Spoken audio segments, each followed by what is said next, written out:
আসসালামু আলাইকুম। ওয়ালাইকুম আসসালাম। আজকে যেটা নিয়ে আলোচনা করব সেটা হলো তোমার অবস্থান্তর ধাতু। এখানে দেখো অবস্থান্তর ধাতুগুলোর একটা চার্ট দেয়া আছে। তোমরা এটা কি দেখতে পাচ্ছ? এটা হ্যালো? স্যার এটা তো আমরা সেদিন দেখলাম না। হ্যাঁ হ্যাঁ, তো আজকে তো এরা রঙিন যৌগ কেন তৈরি করে সেইটা নিয়ে আলোচনা করব বেশিরভাগ। তো তোমরা দেখেছো পটাশিয়াম পারম্যাঙ্গানেট, পটাশ, যেটাকে আমরা বলি পটাশ, অনেকটা এই ম্যাঙ্গানিজের যৌগ। এটা দেখতে অনেকটা পিঙ্ক কালার বলে ওইটাকে। হ্যাঁ, তো আমরা দেখবো যে এখানে স্ক্যান্ডিয়াম এবং জিঙ্কের যে যৌগগুলো আছে এরা সাদা। তো এখানে একটা প্রশ্ন হতে পারে যে ধরো গ্রুপ জিঙ্ক আছে কত 12তে আর কপার আছে কত 11তে, তাই না? তো তাইলে এরকম একটা টেবিল দেয়া থাকতে পারে যে ওই টেবিলের মধ্যে ধরো গ্রুপ 12 একটা মৌল দেয়া আছে যেটা হলো এক্স, আর গ্রুপ 11তে আর একটা মৌল দেয়া আছে সেটা হলো ওয়াই। এখন বলবে যে এক্স ওয়াই এর মধ্যে একটা রঙিন যৌগ তৈরি করে আর একটা করে না কেন? বুঝতে পেরেছো? তো এইটা একটা অবজেক্টিভ প্রশ্ন হতে পারে। আচ্ছা, যাই হোক, আমরা এখানে আজকে আমরা এদের পরিবর্তনশীল যোজনী দেখেছো এখানে। আরেকটা হলো এখানে যে স্টার দেওয়া যোজনী গুলো আছে এগুলো হলো স্থায়ী যোজনী, আর যেগুলোতে স্টার নাই সেই যোজনী গুলো অস্থায়ী ভাবে তৈরি হয়। যেমন কপারের স্থায়ী যোজনী হলো 2 আর এই যে 1 এর যৌগ হয় কিন্তু এটা অস্থায়ী। বুঝতে পেরেছো?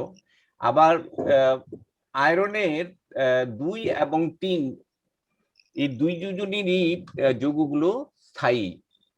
আর যেমন 4 আর 6 হলো আয়রনের যোজনী, 4 আর 6 এর যৌগগুলো অস্থায়ী। এই কারণে এই যে জারণ সংখ্যাগুলোর মধ্যে আমরা কি করেছি, স্টার ব্যবহার করেছি যেগুলো স্থায়ী যোজনী।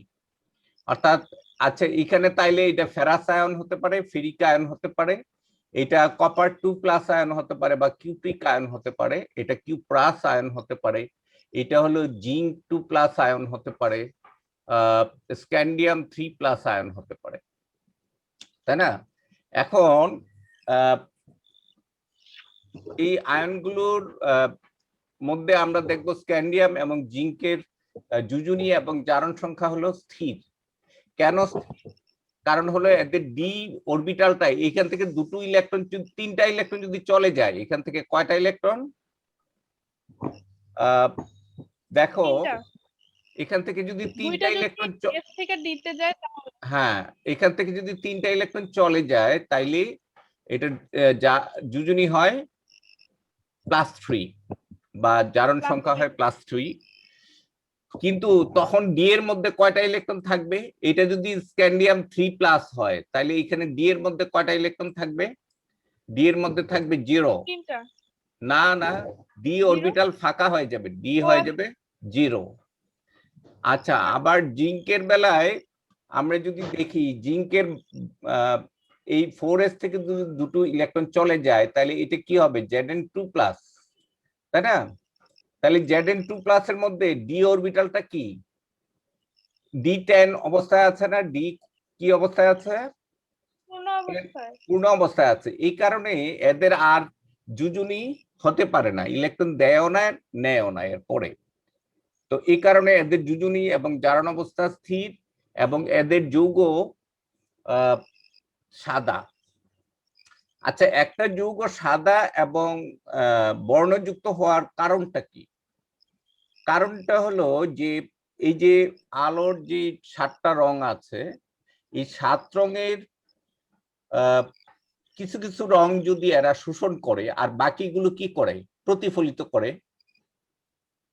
এখন রং শোষণ করবে তখনই যদি একটা ডি অরবিটাল কি অবস্থায় থাকে, ডি অরবিটাল 1 থেকে 9 পর্যন্ত থাকে। অর্থাৎ ডি অরবিটালটা যদি আংশিক পূর্ণ থাকে তাহলে কি হবে, এরা এই ডি অরবিটালের ইলেকট্রনগুলো তোমার ইয়ে হয়ে যাবে, মানে ডি অরবিটালটা ভেঙে দুটো অংশে পরিণত হবে।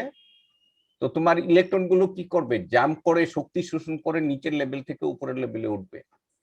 তো এই শক্তি শোষণ করার ফলে এদের যৌগগুলো রঙিন হয়।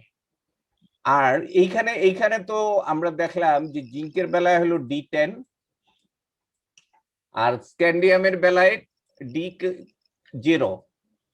তাইলে এইখানে এদের ডি অরবিটালে কোনো, এটার ডি অরবিটালই নাই, আর এটা ডি অরবিটাল পূর্ণ অবস্থায় আছে, অর্থাৎ এখানে কোনো বিজোড় ইলেকট্রন নাই। আচ্ছা, 1 থেকে 9 পর্যন্ত যদি ইলেকট্রন থাকে ডিতে, তাহলে কি হয়, এক বা একাধিক কি অবস্থায় থাকবে, ইলেকট্রন বিজোড় অবস্থায় থাকবে। তো এই বিজোড় ইলেকট্রন গুলো কি করে, এক জায়গা থেকে জাম্প করে নিচের লেভেল থেকে জাম্প করে উপরের লেভেলে যায়। আচ্ছা, এই জিনিসটা আমি একটু দেখাই যে এরা কেন রঙিন যৌগ তৈরি করে। আচ্ছা, একটা জিনিসকে আমরা রঙিন দেখি কখন, এটা কি বুঝতে পারো? হ্যালো স্যার, রং প্রতিফলিত হয়ে যে রংটা ফিরে আসে সেটার রং তো আমরা দেখতে পাই। না, যে রংটা দৃশ্যমান আলোর যে অংশটা ফিরে আসবে সেইটা আমরা দেখতে সেটা পারবো। দেখতে পাই। দৃশ্যমান ডিপ গিয়র, এখন যদি সবগুলো রং ফেরত দেয় তাইলে সেটাকে আমরা সাদা দেখি, বুঝতে পেরেছো? আর সবগুলো রঙের কিছু অংশ যদি সে শোষণ করে আর বাকি অংশ যদি ফিরিয়ে দেয়, তাহলে যেগুলো সে ফিরিয়ে দিবে সেগুলোর যে সম্মিলিত যে রংটা সেটি আমরা দেখতে পাবো। ওইটাকে আমরা বলি সম্পূরক রং। এটাকে আমরা কি বলি, সম্পূরক রং। এখন দেখো, একটা রং, এখানে 7 রং আছে, তাই না? 7টা রং আছে এখানে, এরকম আমরা 7টা ভাগ করতে পারি। তো আমরা সাধারণত 3টা রং, মুখ্য রং হিসেবে আমরা 3টা রং দেখি। 3টা রং কি কি দেখো, আর হলো জি, আর হলো বি, তাই না? এখন একটা জিনিস যদি লাল দেখবো কখন, যদি জি আর বি যদি শোষণ করে আর ফেরত দেয় তাহলে সেটা লাল দেখবো। অথবা গ্রিন, আর গ্রিন যদি আমি শোষণ করে তাইলে আমরা এটা কি দেখবো, বি রংটা দেখবো, বুঝতে পেরেছো, ব্লু। তো তাইলে এইভাবে এখন সবাই কি এরকম সব মৌল ইলেকট্রন শক্তি কি করে না, শোষণ করে না। শুধুমাত্র ডি অরবিটাল যুক্ত, এফ অরবিটাল যুক্ত, যেখানে ডি অরবিটালটা আংশিকভাবে পূর্ণ আছে, সেই সব মৌলগুলো কি করে, এরকম আলো শোষণ করে, আলোর বিভিন্ন অংশ শোষণ করে।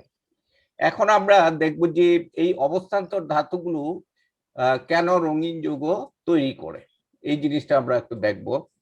দেখো,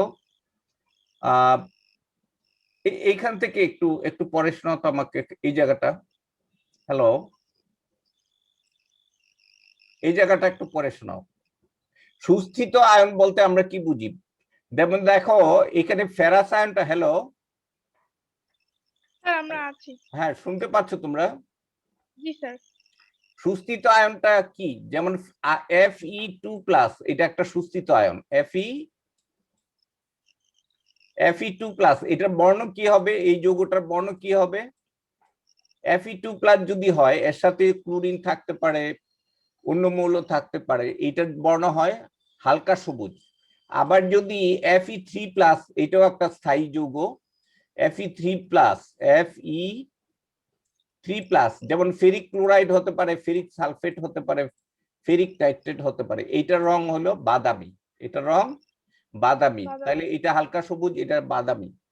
এখন এটা কেন হয়, এবং এই দুটোই হলো কি আয়রনের সুস্থিত আয়ন, এগুলো কি আয়রনের সুস্থিত আয়ন। তাহলে এই সুস্থিত আয়নগুলোর মধ্যে কি থাকে, ডি অরবিটালটা আংশিকভাবে পূর্ণ থাকে, আংশিকভাবে কি থাকে, পূর্ণ থাকে। আচ্ছা, এখন দেখো ডি অরবিটাল মোট কয়টা? হ্যালো, স্যার ডি অরবিটাল কয়টা বলতে কি এটাকে ভাঙলে ভাঙলে না, ডি ডি ডি অরবিটাল মোট 5টা, আচ্ছা তাই না? ডি অরবিটাল হলো 5টা। আচ্ছা, আচ্ছা এই যে এই 3টা ডি অরবিটাল এরা হলো তলীয়। এরা কি তলীয় তলীয়, মানে এক্স ওয়াই ওয়াই জেড এইরকম, বুঝতে পেরেছো? আর এই অরবিটালটা হলো এক্সিয়াল, এইটাও এক্সিয়াল মানে অক্ষ বরাবর। এটা হলো এক্স অক্ষ ওয়াই অক্ষ বরাবর, আর এটা হলো জেড অক্ষ বরাবর, বরাবর। বুঝতে পেরেছো? তো তাইলে এখন এদের যে শক্তি, এই সবগুলোর শক্তি যদি সমান থাকে তাহলে সেটাকে আমরা বলি ডিজেনারেট অবস্থা। এটাকে আমরা কি বলি? ডিজেনারেট ডিজেনারেট অবস্থা। অবস্থা। সবগুলো ডি অরবিটাল যদি একই শক্তি স্তরে অবস্থান করে তখন সেই অবস্থাটাকে আমরা বলি ডিজেনারেট অবস্থা। এখন এগুলো কেন তোমার স্প্লিট আপ হয়ে যায়, অর্থাৎ ভেঙে যায়? এই শক্তি স্তরগুলো এখানে ডি অরবিটালের 3টা নিচের লেভেলে চলে যায়, বা শক্তি আর দুটো শক্তি কি হয়ে যায়, বেড়ে যায়। এবং এটা কি কারণে বেড়ে যায়? এটার কারণটা হলো যে লিগ্যান্ড। লিগ্যান্ডের মধ্যে কি আছে? প্রত্যেকটা, যেমন পানি হলো একটা লিগ্যান্ড, পানি কি একটা লিগ্যান্ড, H2O। এখানে মুক্তজোড় ইলেকট্রন আছে কয়টা বলো দেখি? যেখানে মুক্তজোড় ইলেকট্রন আছে সেগুলিকে আমরা বলি লিগ্যান্ড, অথবা নেগেটিভ চার্জ আছে যেগুলো, সেগুলো হলো লিগ্যান্ড। এখন দেখো এই ইলেকট্রন আর ডি অরবিটালে যে ইলেকট্রন আছে এগুলোর মধ্যে কি হবে? বিকর্ষণ হবে না? এখানে ডি অরবিটাল কি আছে, যদি আংশিকভাবে পূর্ণ থাকে ডি অরবিটালে কি ফাঁকা অরবিটাল থেকে যাবে না? তো ফাঁকা অরবিটালে যদি এই ইলেকট্রন গুলো আসে তখন যার মধ্যে ইলেকট্রন গুলো আসবে তার শক্তি কি হবে? বেড়ে যাবে না?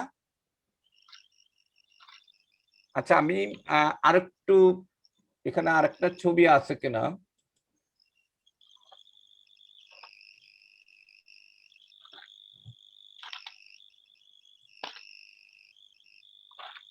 এইখানে দেখো, এই জিনিসটা একটু দেখো যে কপারের বাইরের শেলে ডি অরবিটালে মোট কয়টা ইলেকট্রন আছে? 9টা না? কপার 2+ আয়ন, হ্যালো, জি স্যার। কপার 2+ আয়নে মোট বাইরের শেলে কয়টা ইলেকট্রন আছে? 9টা। 9টা। তাইলে এরা কি অবস্থায় আছে? অসম্পূর্ণ মানে অর্ধপূর্ণ। না, এখানে একটা অর্ধপূর্ণ, বাকিগুলো পূর্ণ অবস্থায় হ্যাঁ আছে। এবং এরা কি জি স্যার। অবস্থায় আছে? ডিজেনারেট অবস্থায় আছে। এরা কি অবস্থায় আছে? ডিজেনারেট অবস্থায় আছে এরা, ডিজেনারেট অর্থাৎ এদের শক্তি একই লেভেলে আছে, বুঝতে পেরেছো? এখন বাহির থেকে যদি অ্যামোনিয়া আসে, অ্যামোনিয়ার মধ্যে কি আছে? প্রত্যেকটা অ্যামোনিয়াতে এক জোড়া করে ইলেকট্রন আছে না? হ্যালো, জি স্যার। তাইলে এইখানে 4s এ এবং 4p তে যদি ইলেকট্রন গুলো ঢুকে তাইলে এই ইলেকট্রন আর এই ইলেকট্রনের মধ্যে কি হবে? বিকর্ষণ হবে। এই যে আগত ইলেকট্রন এবং ডি লেভেলের ইলেকট্রনের মধ্যে কি হবে? বিকর্ষণ হবে। বিকর্ষণ হলে কি হবে? ডি লেভেলটা স্প্লিট আপ হয়ে যাবে, অর্থাৎ ভেঙে যাবে, দুটো ভাগে ভাগ হয়ে যাবে। এখন এগুলি হলো এক্সিয়াল অরবিটাল আর এগুলি হলো তলীয় অরবিটাল, বুঝতে পেরেছো? এগুলিকে বলা হয় তোমার সমআক্ষিক, আর এগুলি হলো তোমার আনইভেন। আনইভেন মানে কি? উঁচা নিচু। তল হইলে কি হয়? তলটা কি হয়? এক্স অক্ষ বরাবর হতে পারে, এক্স ওয়াই আনইভেন হয়, বুঝতে পেরেছো? এই জন্য এগুলিকে বলা হয় ইজি, আর এটাকে বলা হয় T2G লেভেল। এখন দেখো এই যে ডি অরবিটাল ডিজেনারেট থেকে নন ডিজেনারেট অবস্থায় আসলে কি হয়? এদের মধ্যে শক্তির পার্থক্য তৈরি হয়ে যায়। তাইলে এখান থেকে একটা ইলেকট্রন কি করতে পারে? এখানে চলে যেতে পারে না, জাম্প করে? হ্যালো, জি স্যার। এখান থেকে একটা ইলেকট্রন কি করতে পারে? এখানে জাম্প করে চলে যেতে পারে না? এই ইলেকট্রনটা হ্যালো, হ্যাঁ নিচে থেকে হ্যাঁ, স্যার নিচে থেকে নিচের এই ইলেকট্রনটা জাম্প করে যদি এখানে যায়, তাইলে কি হয়, এইটা তখন জোড়বদ্ধ হয়ে যাবে, হুম, তখন এইটা আবার মুক্ত অবস্থায় হয়ে যাবে না? জি স্যার। আবার এই ইলেকট্রনটা আবার ইচ্ছা করলে এখানে নিচে নেমে আসতে পারে না? আচ্ছা, এই যে বিজোড় ইলেকট্রনটা একবার এইখানে জোড়া হতে পারে, আবার এইখানেও বিজোড় হতে পারে। বুঝতে পেরেছো? আচ্ছা, ডি অরবিটাল যদি ভাঙে তাহলে তিনটা ভাগে, একদিকে থাকে তিনটা, আরেক দিকে আর থাকে কি দুইটা। দুইটা। এই দুইটা কেন হলো বলো দেখি?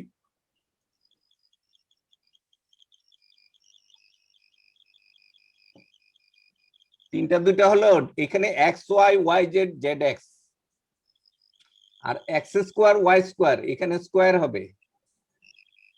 এটা কি এক্সিয়াল না? এগুলো জি অক্ষ স্যার। বরাবর, এগুলি হলো অক্ষ বরাবর, আর এগুলি হলো কি আনইভেন।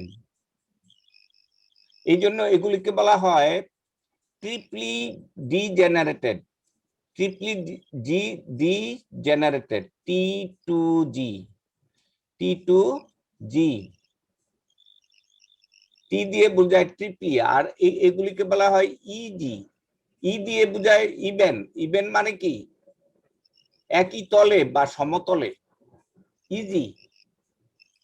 আচ্ছা, এখানে যে বিজোড় ইলেকট্রনটা আছে সেটা কি করে, একবার উপরে যায় আবার উপর থেকে নিচে নেমে আসে, তাহলে উপরে গেলে কি হবে, শক্তি শোষণ হবে, আবার উপর থেকে নিচে নেমে আসলে কি হবে, শক্তি বেরিয়ে আসবে। তাইলে আমরা কি জানি যে ই ইজ ইকুয়াল টু কি, E is equal to H nu, E is equal to হলো এইচ নিউ।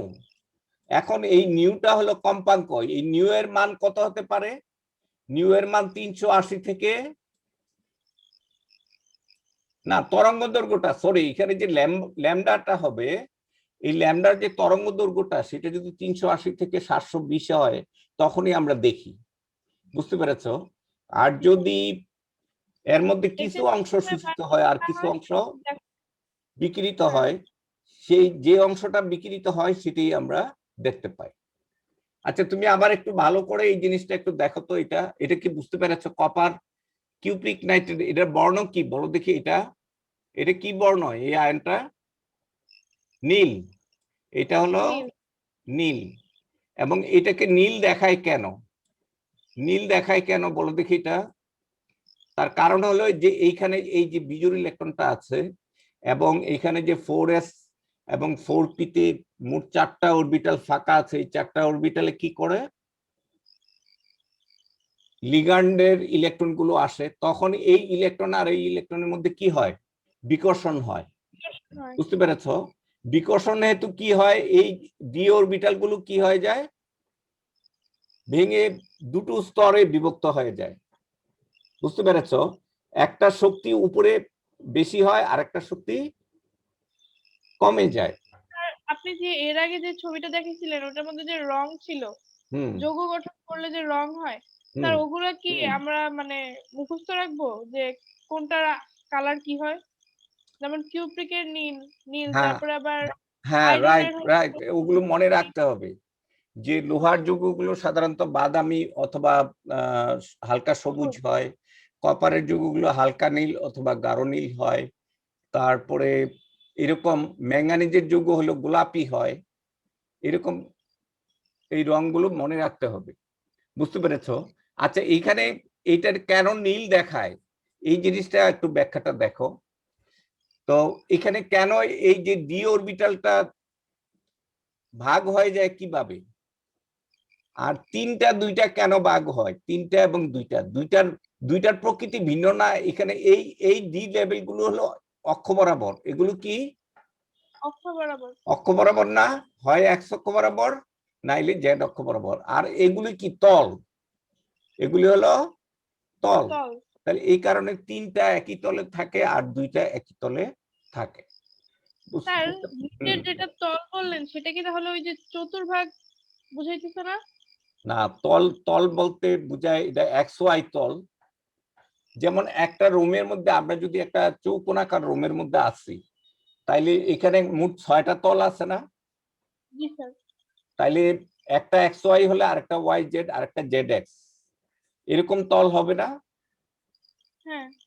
এই যে আমরা যে অক্ষগুলো দেখি যে একটা জিনিস যদি এক্স অক্ষ বরাবর এক্স এবং এই যে এক্স ওয়াই ওয়াই জেড এরকম তল, আর যদি অক্ষ বরাবর হতো তাইলে সেটা কেমন হতো? এরকম। আমি এটা বলেছিলাম যে অক্ষ বরাবর হলে এরকম হয়, এটা তল না। এই জন্য এটাকে আমরা বলি X square Y square. Y. বুঝতে পেরেছো? আবার যদি শুধু জেড অক্ষ বরাবর হয় তাহলে সেটাকে আমরা বলি জেড স্কোয়ার। বুঝতে পেরেছো? তো তাইলে এই ডি লেভেলটা দুটো শক্তি স্তরে বিভক্ত হয়ে পড়ে এবং এই অবস্থাটাকে আমরা বলি নন ডিজেনারেট অবস্থা। নন ডিজেনারেট অবস্থা। এই নন ডিজেনারেট অবস্থায় এখন বাহির থেকে যদি আলো পড়ে তখন কি করে? ইলেকট্রনগুলো, এই যে মুক্ত ইলেকট্রনগুলো আছে সেগুলো একবার পেয়ার্ড আপ হয় আরেকবার বিজোড় হয়, একবার জোড় হয় একবার বিজোড় হয়। যেমন দেখো এইটা বিজোড় হয়ে যাবে যদি এই ইলেকট্রনটা এখানে চলে যায়, তাই না?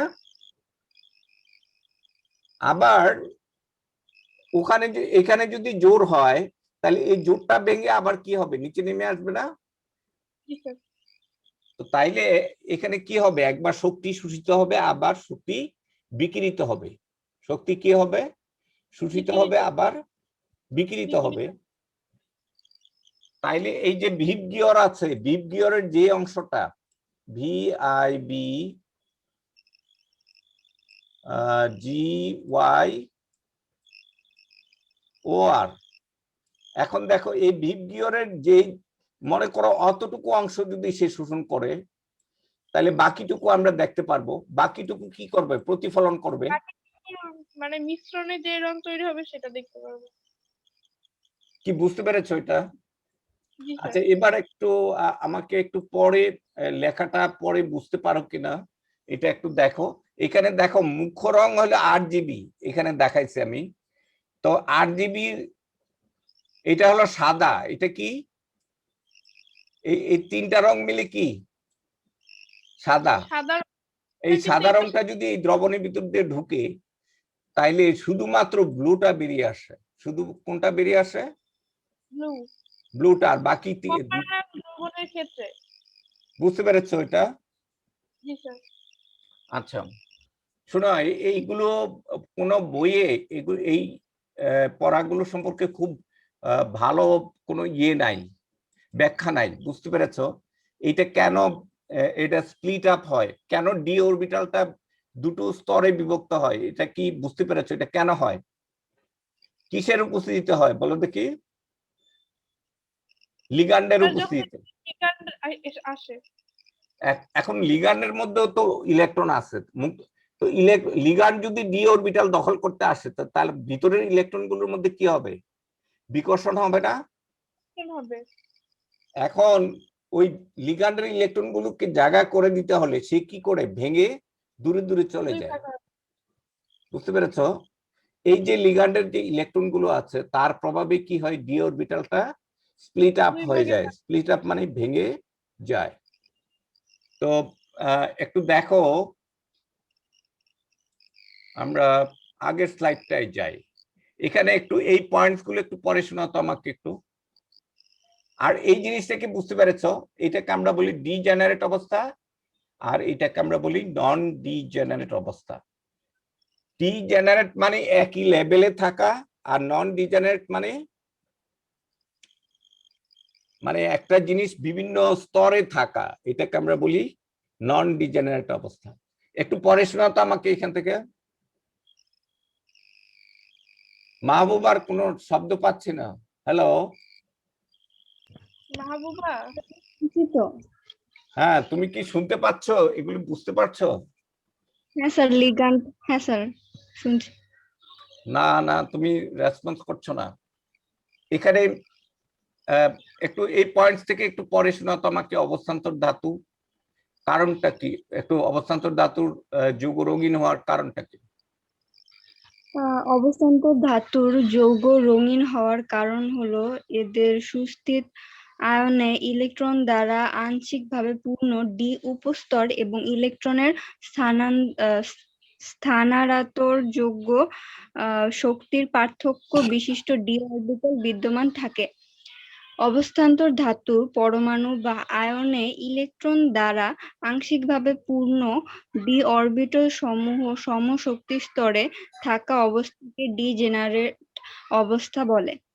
জটিল আয়ন গঠনের সময় ধাতু পরমাণু বা আয়নের ডি অরবিটাল সমূহের সাথে আগত লিগ্যান্ড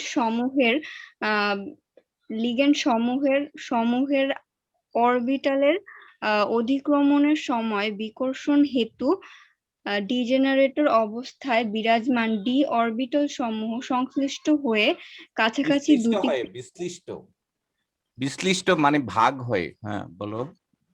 বিশ্লিষ্ট হয়ে কাছাকাছি দুটি পৃথক শক্তি স্তরে বিন্যস্ত হয়, ফলে ডি অরবিটাল সমূহের মধ্যে সামান্য শক্তির পার্থক্য ডেল ই এর সৃষ্টি হয়। লিগ্যান্ড সমূহের প্রভাবে ডি অরবিটাল সমূহের এই অবস্থাকে নন ডিজেনারেট অবস্থা বলে। অবস্থান্তর ধাতুর জটিল আয়নে বা যৌগে আলো পড়লে এর ডি ইলেকট্রন সমূহ দৃশ্যমান আলোর VIBGYOR এক বা একাধিক বর্ণ শোষণ করে নন জেনারেট অবস্থায় বিরাজমান কাছাকাছি শক্তি ডি অরবিটাল সমূহে স্থানান্তরিত হয়। এই ডি থেকে ডি, এটা আমরা পড়বো, ডি থেকে ডি ইলেকট্রন স্থানান্তরের জন্য নন ডিজেনারেট অবস্থায় বিরাজমান ডি অরবিটাল সমূহের মধ্যে শক্তির পার্থক্য সমান, মানে শক্তির যে পার্থক্যটা হবে সেই পরিমাণ শক্তি কি হবে, শোষিত হবে। হ্যাঁ, তারপরে পয়েন্টটা বলো। অবস্থান্তর ধাতুর জটিল আয়ন বা জটিল যৌগ দৃশ্যমান আলোর যে বর্ণ বা বর্ণসমূহ শোষণ করে ওই বর্ণ বা বর্ণসমূহকে সম্পূরক বর্ণ আচ্ছা, সম্পূরক বর্ণ বলতে আমরা কি বুঝি? যে এই যে ভিবজিওর আছে 7টা রং, তাই না? এর বাইরে আসলে বা এর বেশি আসলে তো আমরা দেখবো না, আমরা এই মাত্র এই 7টা রঙের মধ্যে আমরা দেখতে পাই, তাই না? তো এখন এই 7টা রঙের মধ্যে যদি 3টা শোষিত হয়, বাকি 4টা মিলে যেটা হবে সেটা হবে সম্পূরক রং। বুঝতে পেরেছ? আবার এই 7টা রঙের মধ্যে যদি 2টা শোষিত হয়, তাহলে বাকি 5টা হবে মিলে একটা সম্পূরক রং হবে। তারপরে এরকম ভাবে আর কি, আর যদি সবগুলোই শোষণ করে তাহলে সেটাকে আমরা অন্ধকার দেখবো। কি আচ্ছা, মনে করো একটা ফুল আছে, একটা রঙিন ফুল বা লাল ফুল, এটাকে আমরা লাল দেখি কেন? এটা কি বলতে পারো? যেমন গোলাপ ফুলটাকে আমরা লাল দেখি কেন? আমি অন্য রং দেখি না কেন? এটা কি বুঝতে পারো? স্যার অন্য সব রং শোষিত হয়ে যায়, এই রংটা শুধু প্রতিফলিত হয়ে আসে।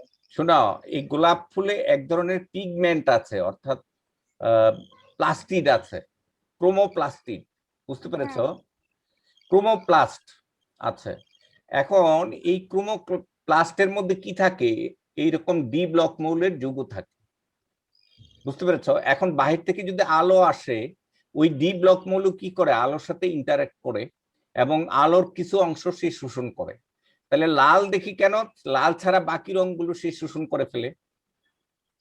তাইলে ওই বাকি রংগুলো আমরা দেখি না, শুধু লাল রংটাই ওখান থেকে প্রতিফলিত হয়। এটা কি বুঝতে পেরেছ? তো তাইলে এই যে সোজা কথা, যেসব জিনিস আমরা রঙিন দেখি, জীবন্ত বস্তু রঙিন দেখি, সেগুলোর মধ্যে কি অরবিটাল, ডি অরবিটাল যুক্ত যৌগ আছে। ধরে রাখবে কি আছে? ডি অথবা এফ অরবিটাল যুক্ত যৌগ আছে। এফ অরবিটালও, যেমন দেখো রেডিয়াম যদি থাকে, তাইলেও আমরা কি করি? একটা জিনিসকে রঙিন দেখি। এফ অরবিটালের মধ্যে যদি ফাঁকা অরবিটাল থাকে, ডি ফাঁকা এফ অরবিটাল, তাও আমরা কি করতে পারি? ওইটা রঙিন হতে পারে। তো আচ্ছা, এরপরের ইয়েতে স্লাইডটা একটু যাই আমরা। এটা খুবই ইম্পর্টেন্ট এবং এটা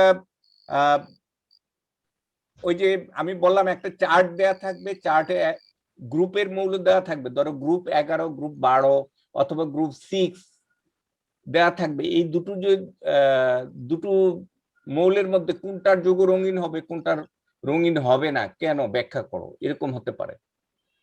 তো অর্থাৎ একটা মৌল কপার দিতে পারে, আরেকটা জিঙ্ক দিতে পারে, অথবা একটা মৌল আয়রন দিতে পারে, আরেকটা কি দিতে পারে, জিঙ্ক দিতে পারে। এখন একটা প্রশ্ন হতে পারে যে জিঙ্ক ডি ব্লক মৌল, কিন্তু তার যৌগ অবস্থান্তর ধাতু নয়। একটা প্রশ্ন কি হতে পারে যে জিঙ্ক ডি ব্লক মৌল কিন্তু অবস্থান্তর ধাতু নয়, কারণটা কি, এটা ব্যাখ্যা কর। এর কারণ হলো ডি এর মধ্যে যে ফাঁকা কোনো অরবিটাল নাই, ডি অরবিটাল পূর্ণ অবস্থায় আছে, এই কারণে তার যোজনী জারণ অবস্থা স্থির। এটার মধ্যে এটা লিগ্যান্ডের প্রভাবে তার ইলেকট্রনগুলো কি করে না, এক জায়গা থেকে অন্য জায়গায় মুভ করতে পারে না, তার নন ডিজেনারেট অবস্থা তৈরি হয় না, বুঝতে পেরেছো? এই কারণে এটা সবসময় সাদা, অর্থাৎ এটা আলোর সাথে কোনো প্রতিক্রিয়া দেখায় না, বুঝতে পেরেছো? জি। কিন্তু আমরা যদি লোহার যৌগ নেই তাহলে সেটা কি হয়, আলোর সাথে এটা প্রতিক্রিয়া দেখায়, অর্থাৎ আলোর কিছু অংশ সে শোষণ করে, আবার কিছু অংশ সে কি করে, বিকিরণ করে। এখন এই বিকিরিত যে আলোটা আসবে তার তরঙ্গ দৈর্ঘ্যের উপর নির্ভর করে এটা রং, বুঝতে পেরেছো? তো লাল রঙের তরঙ্গ দৈর্ঘ্য সবচেয়ে বেশি না, লাল ধরো 750-এর কাছাকাছি বা 700-র কাছাকাছি হলে আমরা কি দেখি, লাল দেখি। আবার একটা জিনিসকে বেগুনি দেখি, মানে তার যে প্রতিফলিত রশ্মিটা আসে সেটার তরঙ্গ দৈর্ঘ্যটা কত হবে, 300-র কাছাকাছি বা 300-র সামান্য বেশি। এখন তোমরা এই জিনিসটা একটু দেখো, এই আয়নটার নাম কি পড়বে মাহবুবা, একটু বলো। এটা এখানে লিগ্যান্ড কোনটা? হ্যালো, তো সোডিয়াম হাইড্রোক্সাইড। এই আয়নটার নাম কি? এটার নাম হলো টেট্রামিন। শোনো, এখানে এই 4 জিনিসটা আসে নাই, এখানে এই 4 লেখাটা উপরে লিখছি কিন্তু এখানে লিখি নাই। এটার নাম হলো টেট্রামিন কিউপ্রিক 2+ আয়ন, টেট্রামিন কিউপ্রিক। তো এখানে কপারের যে বাইরের শেলে কি আছে, 9টা ইলেকট্রন আছে না? কয়টা ইলেকট্রন আছে? 9টা। তো 9টা হলে আমি প্রথমে একটা একটা করে দিলাম আর বাকি 4টা দিলাম, আর একটা কি মুক্ত অবস্থায় আছে, তাই না? এখন 4s অরবিটালটা কি ফাঁকা না? 4s এর মধ্যে 0, 4p এর মধ্যে 0, অর্থাৎ এখানে কোনো ইলেকট্রন নাই। তাহলে অ্যামোনিয়া গুলো কি করতে পারে, 4টা অ্যামোনিয়া এই ফাঁকা অরবিটালে ঢুকতে পারে না? তাইলে এই ইলেকট্রন, এই অ্যামোনিয়ার ইলেকট্রন আর এই ডি অরবিটালের ইলেকট্রনের মধ্যে কি হবে, বিকর্ষণ হবে না? বিকর্ষণ হবে।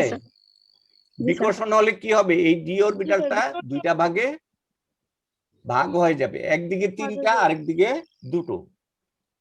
5টা অরবিটালকে আমরা ভাঙলে কি হবে, এই যে এই শেষের 2টা অরবিটালের প্রকৃতি আর আগের 2টা অরবিটালের যে গঠন কিন্তু ভিন্ন, আগের 3টা এগুলি হলো তলীয় আর এটা হলো এক্সিয়াল, অক্ষ বরাবর, আর এগুলি হলো তল বরাবর, বুঝতে পেরেছো?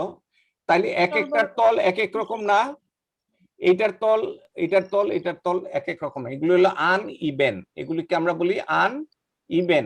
এটাকে বলে ট্রিপলি। ট্রিপলি মানে কি, 3টা, ট্রিপলি T2G, T2G এটাকে বলা হয়, আর এটাকে বলা হয় ইজি।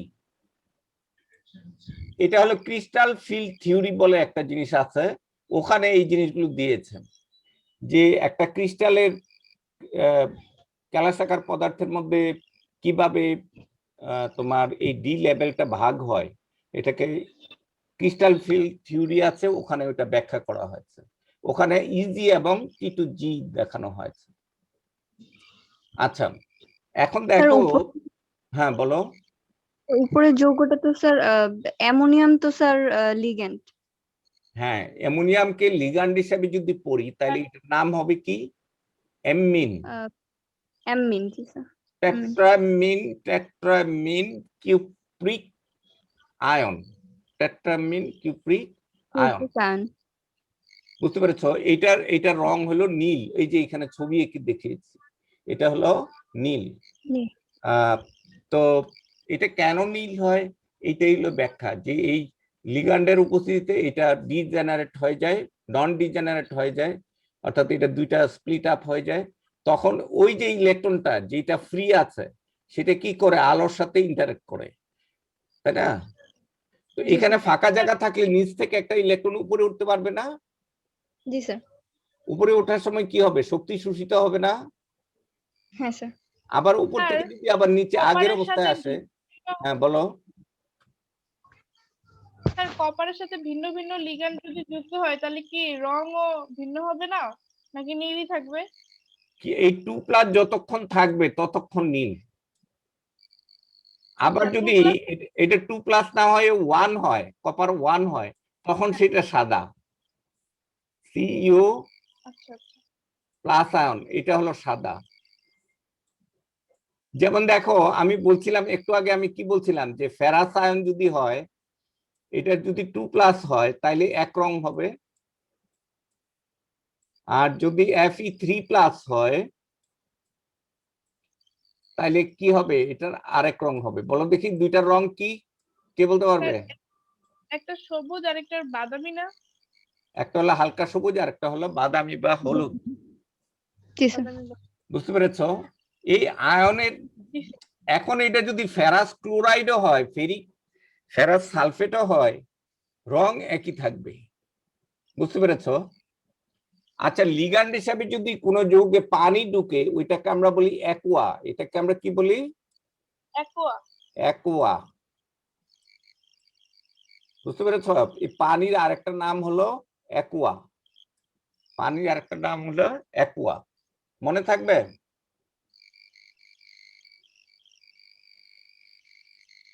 আচ্ছা, তো তাইলে এখন তোমরা কি বলতে পারবে যে ডি ব্লক মৌলের আরে অবস্থান্তর ধাতুগুলো কেন রঙিন হয়?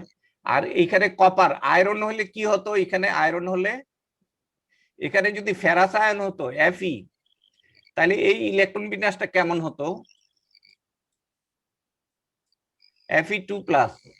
তাহলে এখানে ইলেকট্রন থাকতো কয়টা বলো দেখি? 6টা ইলেকট্রন থাকতো। কয়টা এখানে? 6টা। অর্থাৎ এইখানে একটা থাকতো, এখানে একটা, এখানে একটা, 6টা থাকতো না? তো 6টার মধ্যে যদি আর এখানে এরা যদি কম থাকে। 3টা ঘরে চলে যায় তাহলে 2টা ঘর ফাঁকা হয়ে যাবে না? জি স্যার। 2টা ঘর ফাঁকা হয়ে গেলে লিগ্যান্ড মোট কয়টা লিগ্যান্ড আসতে পারবে? 6টা। জি স্যার। যেমন আমরা এখানে এরকম লিখি FeCN6, FeCN6, এখানে এখানে যোজনী কত হবে এটা বলো দেখি? এখানে হলো -6 + 2। আয়রনের যোজনী যদি 2 হয় আর 6টা সায়ানাইডের যোজনী হবে -6, তাহলে এটা হবে 4-। এটা না, এটার নাম কি বলো দেখি? আয়নটার নাম স্যার হেক্সা হেক্সাসায়ানোফেরেট 2। হেক্সাসায়ানো হেক্সাসায়ানোফেরেট 2। হেক্সাসায়ানোফেরেট 2। 4। না না, ফেরেট 4 না। 2। আয়রনের যোজনী 2। জি স্যার, জি স্যার, 2 হবে, আমি ভুলে 4 বলছি। বুঝতে পেরেছো? আচ্ছা, আরেকটা যৌগ আমরা দেখি, পটাশিয়াম পারম্যাঙ্গানেট, ম্যাঙ্গানিজের যৌগ। এটা আমরা অনেক দেখি। এটার রং হলো, পটাশিয়াম পারম্যাঙ্গানেটের রং কি জানো? MnO4। MnO4। এটার রংটা আমি একটু দেখাই তোমাদের। লাল না গোলাপি? হালকা গোলাপি। এটার রংটা একটু দেখো তোমরা। নিকেল 2+ যদি হয় তাহলে তার রং হবে সবুজ। কপার 2+ যদি হয় তাহলে সেটা হয় কি? নীল। কপার 2+ হলে নীল।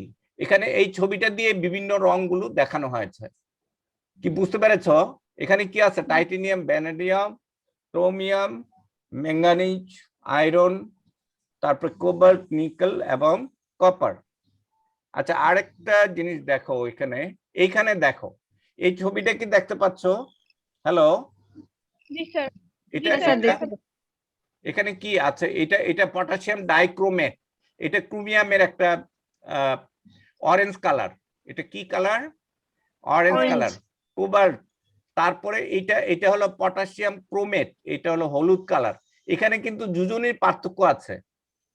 ডাইক্রোমেট হলে তা এটার যোজনী হলো +6, আর এখানে হলো প্লাস কত, এখানে -8 আর +2, তাহলে কত হবে? +7 না +6। এখানে জারণ অবস্থা কত? -8 আর হলো +2, এটার জারণ অবস্থা হলো +6।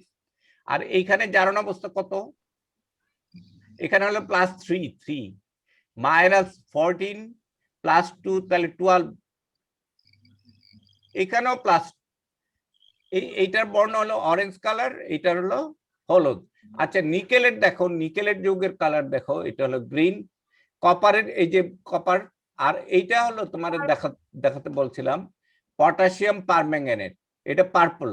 এটা কি? পার্পলের ইয়ে কি? গোলাপি, হালকা গোলাপি। ক্লিয়ার? জি স্যার। আচ্ছা এই অধ্যায়টা আমি আজকে শেষ করে দিব, বাকি অংশগুলো একটু তোমরা পড়ে নিবে। পার্পলটা তো বেগুনি না? হ্যাঁ হ্যাঁ, বেগুনি। আচ্ছা এই অধ্যায়টা তোমরা একটু পড়ে নিবে, এখানে আরো কয়েকটা জিনিস আছে। একটু এই যে অবস্থান্তর ধাতুগুলো কি তোমার প্রভাবক হিসেবে কাজ করে, এরা কেন প্রভাবক হিসেবে কাজ করে, সেটা হলো ওই যে অধিশোষক হিসাবে কাজ করে এরা। এদের ভিতরে ফাঁকা ডি অরবিটাল আছে না, ওই ডি অরবিটালের সাথে অন্য কোনো যৌগ, পোলার যৌগ কি হয়? বন্ধন তৈরি করে। বুঝতে পেরেছো? তো প্রভাবক কি? প্রভাবক এই যে ডি ব্লক, বিশেষ করে অবস্থান্তর ধাতুগুলো কেন প্রভাবক হিসেবে কাজ করে, এগুলো নিয়ে এখানে আলোচনায়। এরা দুই ভাবে প্রভাবক হিসেবে কাজ করে, একটা হলো অধিশোষক অ্যাডজর্পশন হিসেবে, আরেকটা হলো সরাসরি তোমার বিক্রিয়ায় অংশগ্রহণ করে। যেমন ভ্যানাডিয়াম পেন্টক্সাইড একটা প্রভাবক হিসেবে কাজ করে, লৌহ চূর্ণ কি প্রভাবক হিসেবেও কাজ করে। লৌহ চূর্ণ কি হিসেবে কাজ করে? প্রভাবক হিসেবে কাজ করে। লৌহ চূর্ণটা কি স্যার? লোহার গুঁড়া। ও আচ্ছা। আচ্ছা লোহার গুঁড়া কেন? ওই যে আমরা যে হেবার পদ্ধতিতে অ্যামোনিয়া তৈরি করি, তখন আমরা কি লৌহ চূর্ণ প্রভাবক হিসেবে ব্যবহার করি। তারপর হাইড্রোজেনেশন যেখানে করি আমরা, সেখানে নিকেল প্রভাবক, নিকেল চূর্ণ আমরা কি হিসেবে প্রভাবক হিসেবে ব্যবহার করি। বুঝতে পেরেছো? তো এখন এই ডি অরবিটাল, ফাঁকা ডি অরবিটাল যুক্ত বা আংশিক পূর্ণ ডি অরবিটাল যুক্ত যৌগগুলো কি করে? ডি অরবিটালে যেসব অণুগুলো পোলার, ওই ডি অরবিটালে কি করে তারা? পোলার মানে কি? তার মধ্যে একটা প্রান্তের মধ্যে ইলেকট্রনের ঘনত্ব বেশি, আরেকটা প্রান্তের মধ্যে ইলেকট্রনের ঘনত্ব কম। তো যে প্রান্তটা ইলেকট্রনের ঘনত্ব বেশি, সেটা কি করে? ওই ডি অরবিটালের সাথে আটকে যায়, এক রকমের বন্ধন তৈরি করে। ওইটাকে বলি আমরা অধিশোষক, এটাকে আমরা বলি অধিশোষক। এই জন্য এইগুলোকে আমরা চূর্ণ হিসাবে ব্যবহার করি। গুঁড়া পাউডার ব্যবহার করলে কি হয়? এদের তল বেড়ে যায় না? হ্যাঁ স্যার। তল বাড়লে কি হয়? অধিশোষণ হয়। অর্থাৎ একটা তলের মধ্যে যদি একটা অণু সাজিয়ে যায়, তখন অন্য আর একটা অণু সাজানো অবস্থায় তার সাথে সহজে বিক্রিয়া করতে পারে। বুঝতে পেরেছো? যেমন হাইড্রোজেন আর নাইট্রোজেনে মিলে কি তৈরি হয়? অ্যামোনিয়া। এখন হাইড্রোজেনের অণুগুলো যদি এই লোহার তলের মধ্যে আটকে যায়, তখন নাইট্রোজেন এসে পিছন দিয়ে আঘাত করতে পারে। আর এলোমেলো থাকলে কি হয়? এরা বিক্রিয়া সহজে করতে পারে না। তো এই কারণে আমরা দেখব যে অবস্থান্তর ধাতুগুলো কি হিসেবে কাজ করে? প্রভাবক হিসেবে কাজ করে। তারপরে কিছু কিছু অবস্থান্তর ধাতুর যে যৌগ আছে, যেমন ভ্যানাডিয়াম পেন্টক্সাইড, এগুলো কি হিসেবে কাজ করে? সেগুলোও প্রভাবক হিসেবে কাজ করে। এইগুলিকে বলা হয় সমসত্ব প্রভাবক, আর ওইটা হলো অসমসত্ব প্রভাবক। তোমরা এটা একটু পরে নিবে, এখানে বিক্রিয়াগুলো দেওয়া আছে। আরেকটা হলো ডি ব্লক মৌলগুলো, অবস্থান্তর ধাতুগুলো কি পরিবর্তনশীল যোজনী কেন দেখায়? যেমন কপারের বাইরে সেলে একটা ইলেকট্রন আছে, এটা ছেড়ে দিলে কি হয়? কপার একযোজী হয়ে যায়। যদি আরো একটা ইলেকট্রন ছেড়ে দেয়, তাহলে সেটা দ্বিযোজী হয়ে যায়। তাহলে এখানে এটা কি পড়ানো হয়েছে? হ্যাঁ স্যার সন্নিবেশ সমযোজী বন্ধন। হ্যাঁ, এটা সামনে আমি পড়াবো। এই যে পরের ক্লাস থেকে আমরা যে পর্যায়ভিত্তিক যে ধর্মগুলো আছে, আয়নীকরণ, বিভব, ইলেকট্রন আসক্তি, তড়িৎ ঋণাত্মকতা, এগুলো নিয়ে ডিটেলস পরের ক্লাস থেকে আমি ওই শীটটা আপলোড করে দিব, তোমরা ওখান থেকে পড়বে। আর এইটা একটু পড়বে। এই যে দেখছো পরিবর্তনশীল যোজনী জারণ অবস্থা কেন দেখায়, তার কারণ হলো এদের যে আয়নটা তৈরি হয় সেখানের মধ্যে আবার ডি অরবিটালটা কি থাকে, আংশিক পূর্ণ থাকে। ডি অরবিটালটা কি থাকে? আংশিক পূর্ণ। হ্যাঁ, তারপরে যেমন দেখো এইখানে ফেরিক হওয়ার পরেও দেখা যায় যে এখানে ডি আংশিক পূর্ণ আছে, তাই না? এখানে ডি কি অবস্থায় আছে? আংশিক পূর্ণ অবস্থায় আছে। এই কারণে এই আংশিক পূর্ণ অবস্থায় থাকার কারণে এইটা যৌগ রঙিন, আর এখানে পূর্ণ অবস্থায় থাকার কারণে এটা বর্ণহীন। বুঝতে পেরেছো? তো তাইলে আমরা এখানে জানলাম যে কনক্লুশনটা, যে ডি ব্লক মৌলগুলোর মধ্যে এক শ্রেণীর আছে অবস্থান্তর ধাতু, যাদের কি আছে পরিবর্তনশীল যোজনী এবং জারণ অবস্থা আছে, যাদের যৌগ রঙিন। তারপরে যারা কি হিসেবে কাজ করে? প্রভাবক হিসেবে কাজ করে। তো তাইলে তোমার ওইরকম একটা চার্টের মধ্যে কতগুলো মৌল দেওয়া থাকবে, একটা হয়তো দেখা যাবে অবস্থান্তর ধাতু আর একটা অবস্থান্তর ধাতু নয়। তাইলে বলবে যে এদের ধর্মের মধ্যে পার্থক্য কি, কেন একটা যৌগ রঙিন হয় আর একটা রঙিন হয় না? হয়তো শিওর দিয়ে দিবে যে জিঙ্ক অথবা স্ক্যান্ডিয়াম, এই দুটো মৌল দিয়ে। আমাদের মূল স্টাডি হলো 3D ব্লকের মৌল, 3D মৌল। বাকিগুলো তোমাদের পড়তে হবে না, ওগুলো সিলেবাসেও থাকে না। আর সবচেয়ে বেশি প্রশ্ন হয় যে কেন রঙিন যৌগ তৈরি করে। আচ্ছা, এখানে একটু 4 হবে, এটা তোমরা একটু বসাই নিও। ওইখানে উপরে আমি 4 লিখছি, এখানে 4 লিখি নাই। তো তোমরা থ্যাংক ইউ, আজকে আমি রেখে দেই। তোমরা এই অধ্যায়টা পড়ো, আর সামনে যদি কোনো প্রশ্ন থাকে আমাকে বলবে। আর বই দেখে, বইয়ের অনুশীলনীতে অনেক রকমের প্রশ্ন আছে এই ডি ব্লক মৌল সম্পর্কে, অবস্থান্তর ধাতু সম্পর্কে। অবস্থান্তর ধাতু কি, এটা প্রশ্নও হয়। খালি কি হয়, অবস্থান্তর ধাতু বলতে কি বুঝো, এরকম আসে। আপনার একটা কোশ্চেন। হ্যাঁ, বলো। স্যার রিসেন্টলি স্যার নাসডেলির স্যার একটা নিউজে দেখলাম যে স্যার বডি মানে ডিফ্রোস্ট করে রাখা, মানে ওদের একটা পরিকল্পনা হচ্ছে যে কয়েক বছর পর বা মিলিয়ন বছর পর হয়তোবা মানে ওই বডিটাকে আবার মানে প্রাণে দেওয়া যাবে, মানে এরকম একটা কিছু। মানে এটা কি করা সম্ভব স্যার? মানে একটা বডিকে মানে প্রথমে ফ্রোজ করা, পুরোপুরি ফ্রোজেন, এরপর ওইটাকে আবার ওইটার মধ্যে নার্ভস আনা, মানে কয়েক বছর পর। এটা কি সম্ভব স্যার? শোনো, মানুষ তো ক্লোন করেও মানুষ বানানোর চেষ্টা করেছে, যে একটা কোষকে তোমার কি বলে ওটাকে, কোষের যে কালচার, টিস্যু কালচার, ওই কালচার করে আবার নতুন মানুষ, কিন্তু ওই ইঁদুর বানাইছে, মানে এখন ইঁদুর অব্দি আছে, মানুষ এখনো বানাইতে পারে নাই। ইঁদুর বানিয়ে মানে এক্সপেরিমেন্ট করছে। হ্যাঁ, না মানুষ বানাতে পারে, কিন্তু এটা ধর্মের দিক থেকে নিষিদ্ধ করা হয়েছে।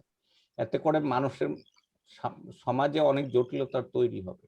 আর ও যেটা বলছে যে আমি যদি একটা জীবন্ত মানুষকে ফ্রিজ করে রেখে দেই, তাইলে তার কোষগুলো নির্জীব হয়ে যাবে, সে মরে যাবে, বা তার সমস্ত কিছু বন্ধ হয়ে যাবে, তাই না? সব ঠিক আছে, হার্ট থেকে তার মেশিনে সব ঠিক আছে, তাকে আমি ফ্রিজ করে মৃত ঘোষণা করলাম, সব বন্ধ করে রাখলাম। এখন আমি যদি আবার সেম টেম্পারেচার এনে, সেম পরিবেশে এনে তাকে যদি আবার উত্তপ্ত করি, তার বডির সবকিছু যদি আবার সচল হয়, তাইলে সে আবার সচল হয়ে যাবে। একটা মানুষ, হ্যাঁ শোনো, একটা মানুষ জীবন্ত হয় কখন? যে মানুষের যে হার্ট আছে, হার্ট চলে, তার রক্ত প্রবাহিত হয়, তার ব্রেইন চলে, সবকিছু চলে, তাই না? তো ওইগুলো যদি আমরা রিজেনারেট করতে পারি, আবার পুনরায় ফেরত আনতে পারি, তাইলে সে অবশ্যই জীবিত হবে। আর এটা যদি আমরা সৃষ্টিকর্তার চিন্তা করি, তাইলে এটাকে বাদ দিতে হবে। বুঝতে পেরেছো? তখন আবার মানে স্যার আমেরিকার ফ্লোরিডা নাকি এরকম একটা হয়তো বা, আমি মানে তো উনি বললাম, আসলে মানুষ এখন গবেষণা করে মানুষকেও এই যে বস্তু জগতে যেরকম জিনিস যেমন ধরো একটা কম্পিউটার চলে, তাকে একটা জীবন দান করা হয়েছে, মানে ওই রকম জীবন না, আমাদের যে জীবন তো রক্ত মাংসের জীবন না, এটা অন্যরকম ইলেকট্রনিক জীবন, বুঝতে পেরেছো? জি স্যার। তারপরে কিন্তু মানুষ হলো কি রক্ত, ফ্ল্যাশ এন্ড ব্লাডের একটা জীবন্ত বস্তু। এখন এইটাকে ফ্রিজ করা যায়। আচ্ছা, আমরা যে অপারেশন করি একটা মানুষকে, কিন্তু অপারেশন যখন করে ওপেন হার্ট সার্জারি, তখন কিন্তু এই একই অবস্থা তৈরি করা হয়, বুঝতে পেরেছো? একটা কিছুক্ষণের জন্য একটা মানুষকে অচল করে রাখা হয় এবং অপারেশন করে আবার সবকিছু নর্মাল পজিশন নিয়ে আসা হয়। ওই থেকে হয়তো মানুষ চিন্তা করছে আর কি এই জিনিসটা, কিন্তু এটা সমাজকৃত হবে না, তাইলে তো মানুষ আর মারা যাবে না, তাই না? মরার আগে বলবে যে আমার ফ্রিজ করে রেখে দাও, 500 বছর পরে আবার আমাকে ফিরে আনো, তখন তো সে দেখবে পৃথিবীর পরিবেশ অন্যরকম, তাই না? যেখানে সাগর ছিল সেখানে বিল্ডিং উঠে আছে, বা যেখানে বিল্ডিং ছিল সেটা সাগর হয়ে গেছে, সেই অবস্থা তো সে মেনে নিবে না। জি স্যার, স্যার যেই লোকটা স্যার এই উদ্যোগটা নিয়েছে সে আসলে মৃত্যুকে ভয় পায়, মানে তার মানে ইংলিশে কনভারসেশনটা এরকম যে সে মানে she was afraid of death, মানে এরকম একটা অবস্থা, এর জন্য সে এরকম মানে মেশিন বানাচ্ছে যাতে বডি ফ্রোজ করে রাখা যায়। মানুষ এখন ব্যাপার হয়েছে এই যে জীবন, এগুলোর যে রহস্যময় বিষয়গুলো, এগুলোর অনেক গভীরে চলে যাচ্ছে মানুষ, বুঝতে পেরেছো? যেটা হয়তো 100 বছর আগে যা চিন্তা করতে পারতো না এখন তা পারে, আবার সামনে 100 বছর পরেও আমরা যা এখন ভাবতে পারছি না সেটা ভাবতে পারবে, বুঝতে পেরেছো? এত কিছু করার পরেও একটা মহাজাগতিক দুর্ঘটনা যদি হয় তো সবকিছু আবার নিঃশেষ হয়ে যাবে। হ্যাঁ স্যার, স্যার আরেকটা কথা বলি স্যার। হ্যাঁ বলো। স্যার আমি তো স্যার অনেক আগে স্যার জাফর ইকবালের বইগুলা পড়েছি মানে কিছু, হুম। তো স্যার ওইখানে ওনার তো আজগুবি কথা, মানে সেরকম মানে ওই ভিডিওটা দেখার পর সেরকম একটা কিছু মনে হচ্ছে যে মানে উনি যেরকম আজব আজব জিনিসগুলো না, আমাদের আজে দেখায়, মানে বাজে না, সেটা হলো জাফর ইকবাল হয়তো কল্পনার জগতে বিচরণ করে সেই এরকম কিছু জিনিস লিখছে, বুঝতে পেরেছো? এগুলি সবই কল্পকাহিনী, যদি এমন হয়, বুঝতে পেরেছো? তো এগুলো হতেও পারে। হ্যাঁ, এই আর কি। তো থ্যাংক ইউ তোমাদের। হ্যাঁ, আজকে এখানে রেখে দিলাম। তো আমরা পরে আরেকটা নতুন টপিক নিয়ে পড়বো, সেটা হলো পর্যায়ভিত্তিক ধর্মগুলো কি, এবং এগুলো খুব ইম্পর্টেন্ট। হ্যাঁ, যেমন পরমাণুর আকার, তারপরে তড়িৎ ঋণাত্মকতা, আয়নীকরণ বিভব, এগুলো কিভাবে চেঞ্জ হয়, কেন চেঞ্জ হয়, এইগুলো নিয়ে। হ্যাঁ, থ্যাংক ইউ। হ্যাঁ, আসসালামু আলাইকুম। ওয়ালাইকুম আসসালাম।